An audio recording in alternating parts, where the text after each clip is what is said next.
sa aming tahanan. Tuwing gabi, sabay-sabay kaming naghahapunan. May plato si nanay, may plato ako, at may plato rin ang harapan ng panin, pero wala nakalakaw ko. Nanay, bakit may nakakain pa rin? Isang tanong ko. Para kay tatay, nakamiting sampit niya. Nung mas bata ako, araw-araw ko umaasang kinabukasan nito uwi siya. Kaya naman, sa tuwing may maririnig akong tricycle, tumatakbo agad ako sa may pinto. Sa tuwing kumakatok, nagpapangiti ako. Pero, bawat pagbukas ko ng pinto, hindi siya. Lipas ng isang buwan, naging isang taon. Hanggang sa, hindi ko na napigilan yung sarili ko.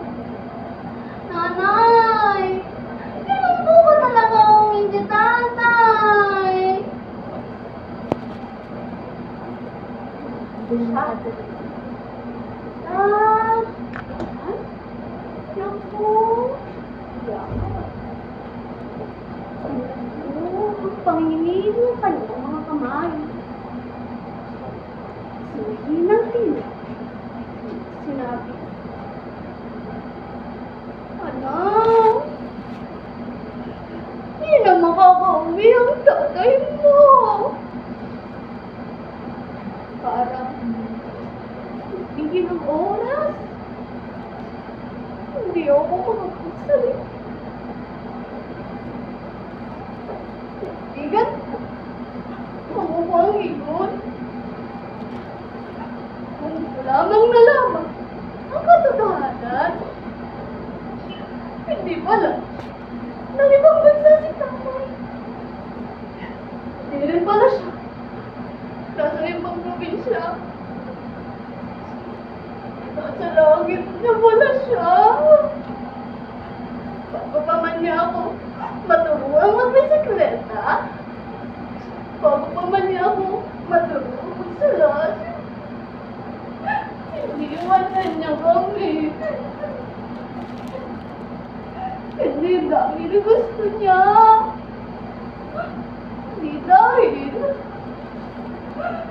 buhay na siya ng Diyos.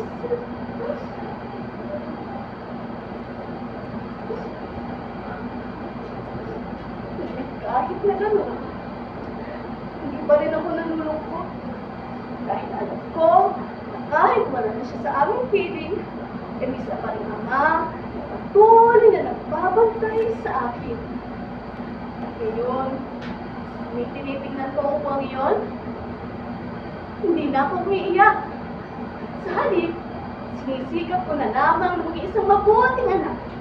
Nag-aaral ako mabuti, tinutulungan ko si tatay. Araw-araw kong pinapangarap na balang araw, may pagmamalaki din ako si tatay.